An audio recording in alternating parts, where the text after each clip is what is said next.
Hello everyone, my name is Meena Sharma. I'm again with you with the chapter 3 of class 8th book Honeydew. आज हम इस chapter को पढ़ेंगे. The name of the chapter is Glimpses of the Past. Glimpses means झलक of the past. Past means प्राचीन समय की कुछ झलकें, इतिहास की कुछ झलकें इस चैप्टर में दिखाई गई हैं, बताई गई हैं. ये एक पिक्टोरियल डिस्क्रिप्शन है जिसमें पिक्चर्स दिखाई गई हैं और कुछ स्पीच बबल्स हैं जिसमें कुछ वर्ड्स लिखे हुए हैं, सेंटेंसेस लिखे हुए हैं जो हमें उस पिक्चर के बारे में बताते हैं ताकि हमें अच्छे से समझ में आ सके कि किस तरह का इंडिया हमारा उस समय था. And the story is between, ये जो पिक्टोरियल ग्लिम्पसेस हैं ये दिखाई गई, इसमें जो स्टोरी दिखाई गई है वो है 1757 टू 1857 के बीच की. Let's start the chapter. Before you read something is there, here are some pictorial glimpses of the history of our country 1757 to 1857. हमारे देश की 1757 से 1857 के बीच के इतिहास की कुछ झलकें इसमें दिखाई गई हैं और जो कि एक पिक्टोरियल ग्लिम्पसेस हैं, मीन्स जिनमें पिक्चर के थ्रू कुछ दिखाया गया है. These pictures and speech bubbles will help clarify your understanding of the condition that led to the event known as the First War of Independence in 1857. 1857 में जो पहला स्वतंत्रता संग्राम हुआ था, फर्स्ट वॉर ऑफ इंडिपेंडेंस, आज़ादी के लिए जो पहला वॉर हुआ था, युद्ध हुआ था 1857 में, उसके बारे में ये जो पिक्चर्स हैं हमें दिखाते हैं ताकि हम उन कंडीशंस को बता सकें किस तरह से वो घटना घटी, क्यों 1857 में पहला इंडिपेंडेंस के लिए वॉर स्टार्ट हुआ था. तो ये सारी पिक्चर्स जो हैं हमें, इन पूरा चैप्टर हमें उसके बारे में बताएगा, उन इवेंट्स के बारे में बताएगा कि क्या हुआ था, जिसकी वजह से 1857 में we have to fought first war of independence. Let's start. The very first picture is of martyrs. The martyrs means शहीद. और जैसे कि स्पीच बबल्स के बारे में बताया गया कि जो स्पीच बबल्स होते हैं, ये स्पीच बबल है. स्पीच बबल्स मीन्स बबल दिया गया है और इसके अंदर कुछ लिखा हुआ है, that is known as speech bubble. इसको स्पीच बबल कहते हैं. For example you can see in the picture. इस पिक्चर में कौन कौन है? You can see Lata Mangeshkar is there और जवाहरलाल नेहरू हैं यहाँ, लाल बहादुर शास्त्री यहाँ पर हैं, इंदिरा गांधी हैं, ये जवाहरलाल नेहरू हैं और ये लता मंगेशकर हैं. और आप आगे पिक्चर्स में देख सकते हैं कि ये रानी लक्ष्मीबाई है, ये तिलक हैं. तो इस तरह की कुछ पिक्चर्स इसमें दिखाई गई हैं. और इस पिक्चर में जो लिखा गया है, कुछ माइक के सामने लता मंगेशकर जो खड़ी हैं वो कुछ गा रही हैं और जो ये गा रही हैं वो इस स्पीच बबल में है. That is, oh my country man let your eyes fill with tears as you recall the sacrifice of India's martyrs. आपने ये सॉन्ग ज़रूर सुना होगा जो कि एक पेट्रियोटिक सॉन्ग है और जिसका नेम क्या है? ऐ मेरे वतन के लोगों जरा आँख में भर लो पानी, जो शहीद हुए हैं उनकी जरा याद करो कुर्बानी. This song is there. English translation है ये इस सॉन्ग का. ओ माई कंट्री मैन, ऐ मेरे देश के लोगों, let your eyes fill with tears, अपनी आँखों में पानी भर लो. As you recall the sacrifice of India's martyr, देश के जो शहीद हुए हैं, जैसे ही आप उनकी कुर्बानियों को, सेक्रीफाइसेस को याद करोगे, तुम्हारी आँखों में पानी आ जाएगा. तो ये सॉन्ग इस पिक्चर में दिखाया गया है, द मार्टियर्स, जिसमें शहीदों के लिए लता मंगेशकर वो singing this song. In picture number 2, the companies conquest. The companies conquest means जो विक्ट्रीज हैं, जो उनकी जीतें थी, जितनी भी कंपनी ने जीतें हासिल की. इसमें था 1757 टू 1849, 1757 से लेकर 1849 तक जितनी भी कंपनी ने जंग जीती हमारे कंट्री में, उन सभी के बारे में यहाँ पर बताया गया. You can see in the map also, India's map of 1765 का ये मैप है. इंडियन प्रिंसेस जो कि ऑफ वाइट कलर में है वो इंडियन प्रिंसेस हैं, वाइट कलर में इंडियन प्रिंसेस हैं. ब्रिटिश टेरिटरी जो कि ब्लैक कलर में यहाँ पर जो दिखाया जा रहा है, ये ब्रिटिश टेरिटरीज हैं, इनको दिखाया गया. और ये सारे क्या है? ये इंडिया का पार्ट है जो कि वाइट कलर में दिखाया गया है. In the speech bubble is there with its superior weapons, जो कंपनी के सुपीरियर वेपन थे. और सुपीरियर वेपन क्या था? डिवाइड एंड रूल, लोगों को बांटो और शासन करो. The British East India company was extending its power in 18th century India. 18वीं शताब्दी में ब्रिटिश इंडिया कंपनी ने अपने superior weapon divide and rule को यूज़ करके अपने जो पावर थी, अपनी जो ताकतें थी, वो इंडिया में बढ़ा ली. Indian princes were short sighted in this picture की हमारे जो भारतीय राजा थे वो कैसे थे, शॉर्ट साइटेड थे। Short sighted means they can not see, वो ज़्यादा दूरदर्शी नहीं थे, वो नहीं समझ पा रहे थे कि ये आखिर क्या कर रहे हैं इंग्लिशमैन। दैट अब स्टार्ट राजबा, राजबा ये स्टार्ट हो गया है। कॉल द इंग्लिश मर्चेंट्स, ये अब ये जो राजा है यहाँ पर, ये राजा किंग है, ये कह रहा है अपने लोगों से दैट अब स्टार्ट राजबा call the English merchants they will help me to defeat him, कि जो युद्ध हुआ है दूसरे राजा के साथ उनके हेल्प करने के लिए call the English merchants, English merchants को, व्यापारियों को बुलाओ, they will help me to defeat him, उस राजा को हराने में वो मेरी हेल्प करेंगे। इस तरह से मीन्स कि वो एक दूसरे के साथ लड़ाई झगड़े करते थे और इंग्लिश व्यापारियों की हेल्प लेते थे अपने ही जो पड़ोसी राजा हैं उनको डिफीट करने के लिए। The people had no peace due to such constant fight, इस तरह के लगातार फाइट्स होती रहती थी प्रिंसेस के बीच में, तो लोगों के पास कोई, दे हैड नो पीस, लोगों के बीच में यानी उन राज्यों में किसी तरह की भी कोई पीस नहीं थी, शांति नहीं थी। The rivalries helped the East India Company and it could easily subdue Indian princes one by one. The rivalries means enmity, जो दुश्मनी थी, help the East India company, राजाओं के बीच में, जो किंग्स के बीच में आपसी राइवलरीज थी, एनिमिटी थी, उसकी वजह से क्या हुआ, ईस्ट इंडिया कंपनी को उससे फ़ायदा हुआ। And it could easily subdue means अपने अधीन कर लेना, Indian princess one by one, और उन्होंने क्या किया, धीरे धीरे सभी इंडियन प्रिंसेस को अपने अधीन कर लिया। Now in the second next picture, a far-seeing ruler like the brave Tipu of Mysore. far-seeing मतलब जो दूर तक देख सकता था, जिसको आगे आने वाले समय के बारे में पता था। ruler like brave Tipu of Mysore, Mysore का जो एक बड़ा शासक था, बहादुर शासक था, जिसका नाम क्या था, Tipu Sultan. You can see the Tipu Sultan's picture here. Fought the British till he died fighting. उसने ब्रिटिशर्स के साथ युद्ध किया जब तक कि उसकी मृत्यु नहीं हो गई, क्योंकि वो फोर्सिंग रूलर था, वो दूरदर्शी शासक था, वो देख सकता था कि जो इंग्लिश पर्सन है वो किस तरह से इंडिया को डिवाइड कर रहे हैं। Now see in this picture you can see the reaction of people, how Indian react to these conquest, किस तरह से जो ब्रिटिशर्स जीत रहे थे भारतीय प्रिंसेस के एरियाज को, वन बाय वन उनको अपने अधीन कर रहे थे, सबड्यू कर रहे थे, तो लोगों का क्या रिएक्शन था, तो जो इंडियंस थे उनका क्या रिएक्शन था। See here in this picture you can see this person was speaking, thank God there is peace in the country now, वो भगवान का शुक्रिया अदा कर रहा है कि that there is peace in the country now, अब हमारे देश में शांति है, नो मोर वॉर्स, कोई युद्ध नहीं है, and no looting by thugs, और ना ही कोई ठग लूट रहे हैं हमें। Now the second person is saying it's God who sent the British, भगवान ने ही इन ब्रिटिशर्स को हमारे पास भेजा है। Third person was saying our destiny is linked with them, हमारी जो डेस्टिनी है मीन्स हमारी जो किस्मत है, इज लिंक्ड विद देम, ये इनके साथ जुड़ गई है।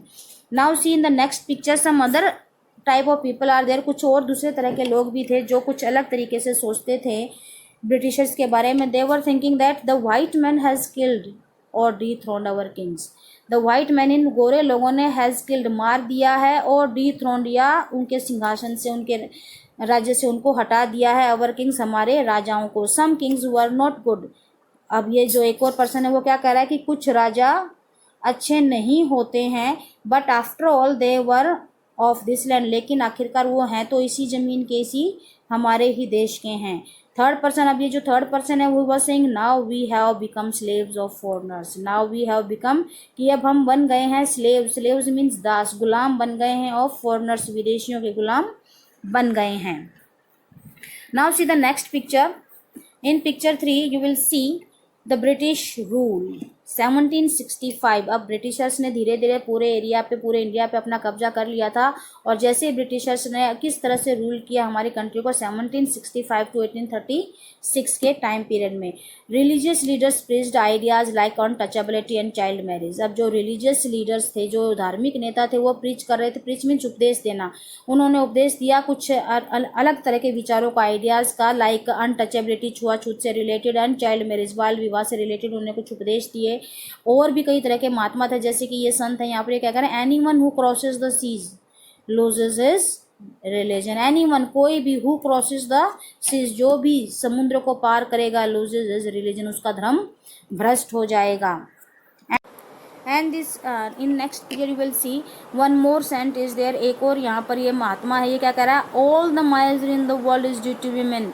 ऑल द माइजरी, जितने भी दुख हैं इन द वर्ल्ड, इस संसार में, इज ड्यू टू वीमेन, ये सभी किसकी वजह से हैं, औरतों की वजह से। Means he has some negative approach toward women. Now see in the next picture you can see the Englishmen were talking to each other and one Indian is also there. English person was saying the truth was that Indians had lost self respect. The truth, सच्चाई ये थी that Indians had lost self respect, कि Indians की जो self respect है वो चली गई थी, उनका आत्मसम्मान था जो वो गुम हो गया था। द ब्रिटिश स्कॉन दैम, ब्रिटिशर्स उनको लगातार स्कॉन करते थे, डांटते थे, उनके झिड़कते रहते थे। See the Englishman was saying here the natives are unworthy of trust, incapable of honesty. अभी इंग्लिशमैन क्या कह रहा है, द नेटिव जो यहाँ रहने वाले हैं, व्यक्ति हैं, निवासी यहाँ के, are unworthy of trust means वो विश्वास के लायक नहीं है, इनकेपेबल ऑफ ऑनेस्टी वो ईमानदार भी नहीं हैं। अब जो ये पर्सन है, जो एक इंडियन है, वो ये यहाँ देखो इस लाइन में क्या कह रहा है, true your honour but I am not, I am honest. हाँ आप सही कह रहे हैं लेकिन आई एम ऑनेस्ट, मैं तो ईमानदार हूँ। Being merchants the British wanted quick profits. अब क्योंकि ब्रिटिशर्स क्या थे, मर्चेंट्स थे, वो व्यापारी थे, तो उनको बहुत ज़्यादा प्रॉफिट एकदम से चाहिए था। उन्होंने क्या किया, their heavy taxes forced farmers to abandon their fields, और उनके इतने ज़्यादा हैवी टैक्सेस होते थे कि उनकी वजह से जो किसान होते थे, दे अबैंडन देयर फील्ड्स, उनको अपने खेत छोड़ने पड़ते थे। But your man are taking my crop, लेकिन तुम्हारे व्यक्तियों ने, योर मैन, यहाँ पर देखो एक फार्मर वाज सेइंग कि your man are taking my crops, तुम्हारे जो व्यक्ति हैं, उन्होंने, जो आदमी, उन्होंने हमारा सारी फसल ले ली है। You are still in arrears, the English man was saying, ये जहाँ जो इंग्लिश मैन है वो क्या कह रहा है, you are still in arrears, कि अभी भी तुम कर्जे में हो। If you don't pay next week, अगर तुमने अगले हफ्ते पे नहीं किया, I will send you to jail, तो मैं तुम्हें जेल भेज दूंगा। Now you can see in the next picture, still the British invented other methods which gave them more profits. अभी भी जो ब्रिटिशर्स थे वो अलग अलग मेथड्स को, अलग अलग तरीक़ों को ढूंढ रहे थे, इन्वेंट कर रहे थे, विच गेव देम मोर प्रॉफिट, जिनसे उन्हें ज़्यादा प्रॉफिट हो सके। जैसे कि the English man was inventing one method here, the goods manufactured in England, जो गुड्स सामान मैन्युफैक्चर बनाया जाता है इन इंग्लैंड में, should not have any import duty. Import duty means आयात शुल्क, उसके ऊपर कोई आयात कर नहीं लगेगा। व्हेन ब्रॉट इनटू इंडिया, जब उसको भारत लाया जाएगा। अ गुड आइडिया, यहाँ पर इन्होंने कहा कि ये बहुत अच्छा idea. The East India Company's laws began to cripple Indian industries, और ईस्ट इंडिया कंपनी के जितने भी जो लॉज थे, कानून थे, उन्होंने क्या कर दिया, to begin to cripple means कमर तोड़ती थी, मीन्स उनको गिराने में लग गए, कमज़ोर कर दिया था इंडियन इंडस्ट्रीज, भारतीय उद्योगों को पूरी तरह से क्रिपल कर दिया था, कमज़ोर कर दिया था। Next is inevitable famine, inevitably famines followed. अब क्या हुआ था, इनएविटेबली मीन्स बिना, मीन्स इनको, जिसको रोका नहीं जा सकता, which can not be avoid. Famines, सूखा, अकाल पड़ने लगे थे। बिटवीन 1822 1822 से 1836 के बीच में लगातार फेमाइन्स हुए। उसकी वजह से क्या हुआ, अकाल पड़े, सूखा पड़ा, उसकी वजह से क्या हुआ, 15 lakh Indians died of starvation. Starvation means out of hunger, भूख की वजह से काफ़ी सारे 15 लाख के करीब भारतीय मर गए। The British policies ruined the expert artisans and their business. The British policies, जो ब्रिटिशर्स की नीतियां थी, पॉलिसीज से रूइन, उन्होंने बर्बाद कर दिया था। The expert artisan, expert means skilled, artisan means जो हाथ से काम करने वाले मिस्त्री थे, कामगार थे, उनको, एंड देयर बिजनेस, उनके काम, पूरे धंधे को, पूरे उद्योग को भी उन्होंने क्या कर दिया था, नष्ट कर दिया था।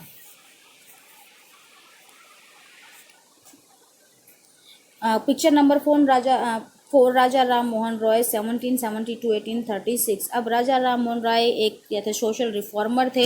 उन्होंने भी बहुत सारे काम किए ब्रिटिशर्स के खिलाफ और लोगों को अवेयर करने के लिए। Now you can C Raja Ram Mohan Roy, a learn man, learn means full of wisdom, एक बुद्धिमान व्यक्ति, फ्रॉम बंगाल का, understood what was wrong with the country, उसको समझ में आया कि आखिरकार देश के साथ प्रॉब्लम क्या है, कहाँ पर गलती हुई है। लेटस, और उसने क्या कहा, राजा राम मोहन राय हैज का जो प्रीच था, उनका जो उपदेश था, उनकी जो थिंकिंग थी, was that let us not despise ourselves, हमें अपने आप को जो है डिस्पाइज नहीं करना है, ख़त्म नहीं करना। अवर एंशंट कल्चर इज़ ग्रेट, हमारा जो प्राचीन एंशंट कल्चर है वो बहुत ज़्यादा महान है। And we are capable of greater achievements, और हम इस काबिल हैं कि हम बहुत बड़ी उपलब्धियाँ पा सकें। We must first reform our society, हमें सबसे पहले अपने समाज को रिफॉर्म करना पड़ेगा, सुधारना पड़ेगा। Superstition have been ruling us, superstition means अंधविश्वास, अंधविश्वास ने हमारे देश को घेर रखा है। He told his wife Uma, उसने अपनी पत्नी उमा से कहा, cows are of different colours, की जो गायें हैं वो अलग अलग रंगों की होती हैं, but the colour of near milk is the same, लेकिन उनके दूध का रंग एक ही होता है। Different teachers have different opinion, अलग अलग टीचर्स के अलग अलग ओपिनियन होते हैं। But the essence of every religion, essence means मतलब सार, जो निष्कर्ष, जो कंक्लूजन है वो हर रिलीजन का एक ही है। इज़ द सेम, सबका रिलीजन का जो सार है, जो कंक्लूजन है वो सेम होता है। He was attracted by science and modern knowledge, वो जो मॉडर्न नॉलेज थी, आधुनिक ज्ञान था और साइंस से काफ़ी ज़्यादा प्रभावित था, अट्रैक्टेड था। और उसने क्या कहा, knowledge should be practical and scientific, जो ज्ञान होता है वो प्रैक्टिकल होता है, व्यवहारिक होता है, वैज्ञानिक होता है, यानी तर्क पर आधारित होता है। ही क्रॉस द सी, उसने समुद्र को क्रॉस किया। And went to England, England भी गया। To see what made the British powerful, ये देखने के लिए कि ब्रिटिशर्स को किस चीज़ ने इतना पावरफुल बनाया है। देयर ही टोल्ड देम, वहाँ पर उन्होंने उससे कहा, we accept you as rulers, कि हम तुम्हें अपना राजा स्वीकार करते हैं। And you must accept us as subject, और तुम भी हमें अपनी प्रजा स्वीकार करो। But you must remember the responsibility a ruler, लेकिन तुम्हें याद रखना चाहिए एक शासक की, रूरल की जो रिस्पॉन्सिबिलिटी होती हैं ओज टू हिज सब्जेक्ट, अपने प्रजा के प्रति। ही स्टार्टेड न्यूज़पेपर, उसने न्यूज़पेपर भी एक स्टार्ट किया। But the suspicious British stop them in 1823, लेकिन जो सस्पिशियस, संदेह में थे, शक कर रहे थे उनके ऊपर, जो ब्रिटिशर्स थे, उन्होंने स्टॉप दैम इन 1823, जो न्यूज़पेपर स्टार्ट किए थे उनको 1823 में बंद करा दिया। Now in picture number 5 operation, you can सी कि किस तरह से उन्होंने हमारा शोषण किया, उन्होंने हमारे ऊपर दबाव डाले। 1765 से लेकर 1835 तक ब्रिटिशर्स ने किस तरह से हमारा शोषण किया। In the first picture, but the British continue to oppress Indians, Britishers लगातार भारतीयों को ऑपरेस करते रहे, दबाते रहे। इन 1818 में दे हैड पास रेगुलेशन 3, उन्होंने रेगुलेशन 3, नया नियम 3 पास किया। अंडर इट, इसके अनुसार, an Indian could jail without trial in a court, बिना कोर्ट में ले जाए किसी भी भारतीय को जेल में डाला जा सकता है। All the time British officers in India Drew big salaries, जो भी ब्रिटिश ऑफिसर्स भारत में आए उन सबको ड्रू बिग सैलरीज, उनको बड़ी तनख्वाह मिलती थी। Also made fortunes in private business, और वो अपना प्राइवेट बिजनेस से भी काफ़ी ज़्यादा लाभ कमाते थे। By 1829, Britain was exporting British goods worth 7 crore rupees to India. 1829 तक ब्रिटेन ने ब्रिटिश गुड्स, जो सामान भारत में आता था, वो लगभग 7 करोड़ रुपए का था, जो भारत में सामान आता था। Now you can see the British prospered on the companies लूट, जो ब्रिटिश थे वो अमीर होते जा रहे थे कंपनी की लूट की वजह से। While Indian industries began to die, और भारतीय जो उद्योग थे वो धीरे धीरे ख़त्म होते जा रहे थे। Governor general Bentinck reported back home, जब वो गवर्नर जनरल वापस अपने घर गए तो उन्होंने क्या रिपोर्ट किया, the bones of cotton weavers are bleaching the plains of India, जो बोन्स हैं, जो हड्डियाँ हैं ऑफ कॉटन वीवर्स, कॉटन सूत काटने वाले बुनकरों की, are bleaching the plains of India, भारत की प्लेन्स जो मैदान है उनको ब्लीच कर रही हैं।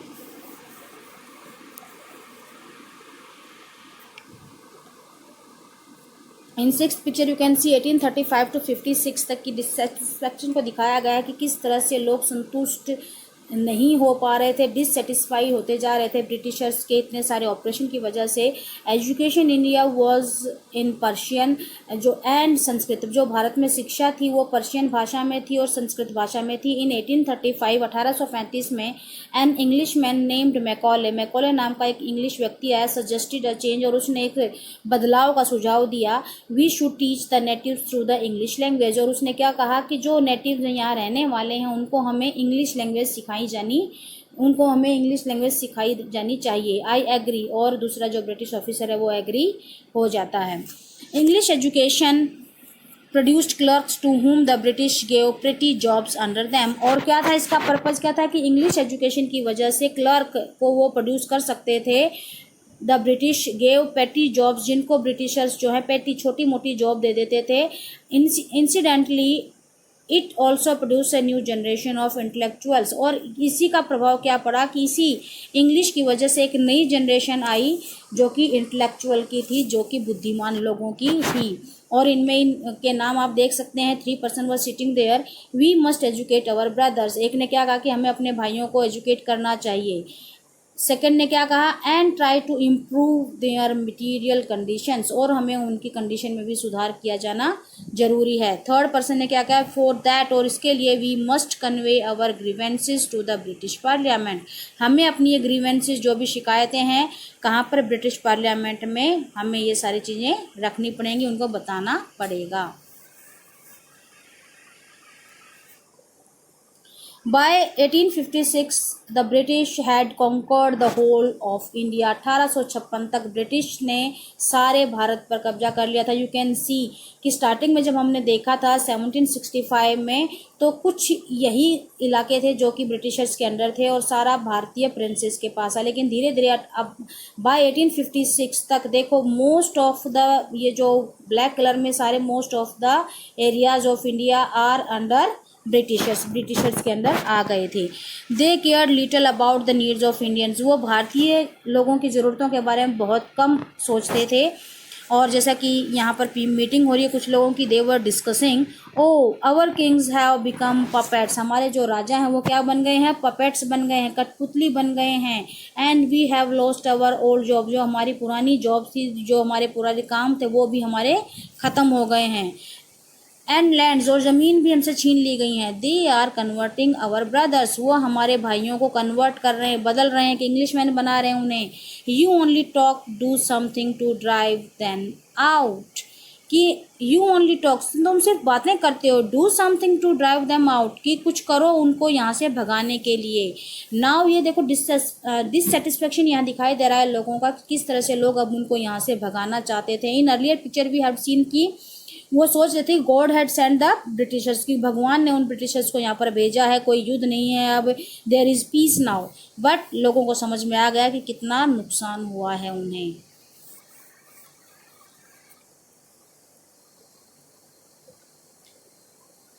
इन पिक्चर 7 द स्पार्क्स क्या होती हैं, एक वो होती है स्पार्कलिंग होती है, जैसे चमक होती है, बिजली की आग की लपटें अब उठने लगी थी 1855 से 57 के बीच में। मीन्स लोगों के बीच में अब एक अप्रोच आ गई थी to make their country free, अपने देश को आज़ाद करने की, टू मेक देमसेल्व्स फ्री, अपने आप को आज़ाद कराने की।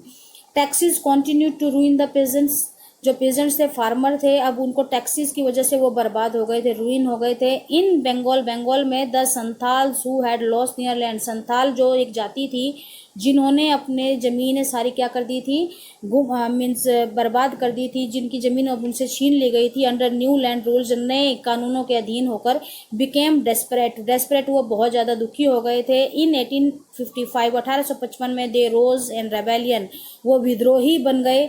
एंड मैसेसर्ड यूरोपियन, मैसेसर्ड मीन्स पूरे ग्रुप को, उन्होंने यूरोपियंस के पूरे ग्रुप को क्या कर दिया था, मार दिया था। एंड दियर सपोर्टर्स अलाइक, और उनके जो सपोर्टर्स थे उनको भी मार दिया था। You can see in the picture कि किस तरह से संथाल्स ने यूरोपियन को मारा था।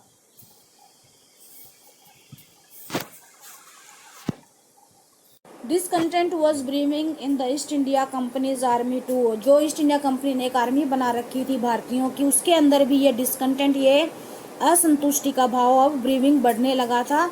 The white soldiers gets huge pay, जो वाइट सोल्जर्स होते थे, जो गोरे सैनिक होते थे, उनको बड़ी तनख्वाह मिलती थी। Mansions to live in servants, और सर्वेंट्स के साथ साथ नौकर भी मिलते थे, उनको रहने के लिए घर भी मिलते थे। While we get pittance and slow promotions, हमें तो कुछ पीटीएंस मीन छोटे मोटे प्रमोशन मिलते हैं, छोटे मोटी सैलरी मिलती थी।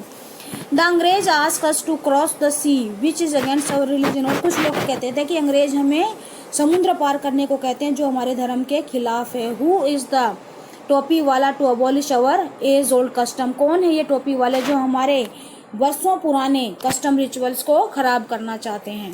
थाउजेंड्स ऑफ अदर सिपाहीज रिवोल्टेड, और हज़ारों बहुत सारे ऐसे सिपाही थे जिन्होंने विद्रोह किया।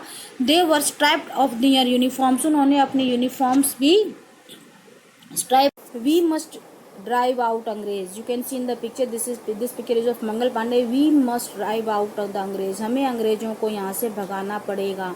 सिपाही Mangal Pandey attack the adjutant of this regiment, सिपाही मंगल पांडे ने क्या किया, अटैक कर दिया था adjutant of his regiment and was executed, अपने रेजिमेंट के साथ ही, और उसमें विद्रोह किया एंड वॉज एग्जीक्यूटेड, और उसको फांसी पर चढ़ा दिया गया। Humiliated and put in irons, और जो बाकी सिपाही थे उनको ह्यूमिलेट किया गया एंड पुट इन आयरन्स, और उनको जंजीरों में डाल दिया गया, जकड़ दिया गया।